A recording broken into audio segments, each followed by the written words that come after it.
Earlier this year, gold prices dropped nearly 30%.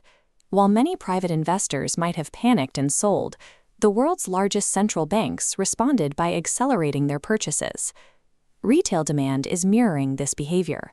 In China, the Guanyu Gold ETF reached $13 billion. For the first time, it has overtaken the $12 billion fund that tracks their equivalent of the S&P 500. The People's Bank of China is leading this shift. They have increased their gold reserves for 20 consecutive months, executing their largest purchase in years, while the market price was still falling. The United States is a primary supplier for this demand. Trade data shows a vertical increase in non-monetary gold exports being shipped from the U.S. directly into Chinese vaults.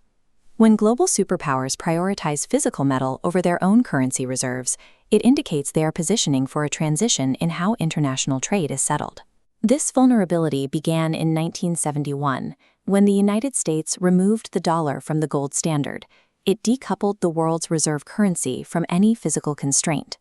This allowed for securitization, a process where an empire stops producing physical goods and begins generating its income by trading paper assets and financial products. The U.S. traded its industrial base for a consumer-driven economy.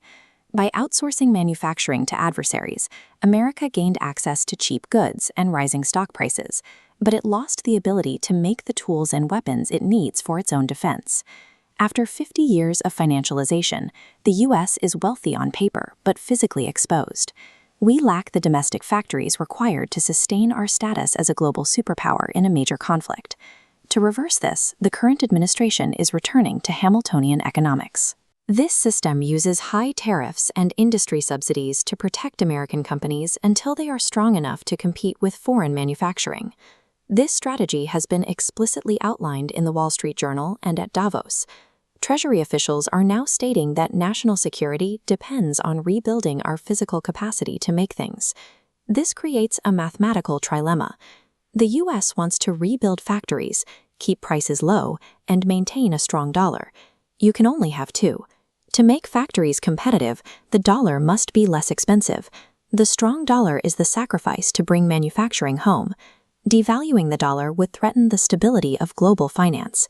To prevent a total freeze in commerce, the world requires a shock absorber, a neutral asset that can facilitate trade even as national currencies fluctuate. China is now pointing to a 1944 proposal for a neutral reserve asset that is disconnected from any single nation's printing press. They are arguing for a system that punishes trade imbalances automatically, rather than relying on one country's funny money. Both the U.S. and China are realizing that rebalancing global trade requires a return to a proven neutral asset. They are looking at physical gold to serve as the global settlement mechanism. Macroeconomists calculate how much gold balances this trade by dividing China's $1.2 trillion surplus by their yearly gold imports. To physically settle that surplus, gold must reach $38,000 an ounce. At today's prices, there isn't enough physical metal to cover those gaps. While $38,000 sounds extreme, central banks are currently accumulating gold at double the pace of the previous decade. Their behavior indicates they are preparing for exactly this type of price adjustment. This price target represents the mathematical threshold where gold has enough value to satisfy international debts that currently exist only as paper promises. This transition is visible in markets. Since 2018, the S&P 500 is up 161% in dollars, but measured in physical gold, it lost 15%. Long-term U.S. Treasury bonds have also lost nearly 80% of their value when priced in gold. The dollar prices on our screens create an illusion of growth. In reality, capital is rotating out of a financialized economy and back into the real world, into commodities, infrastructure, and hard industry. As the rules of trade are rewritten, the definition of safe money is shifting.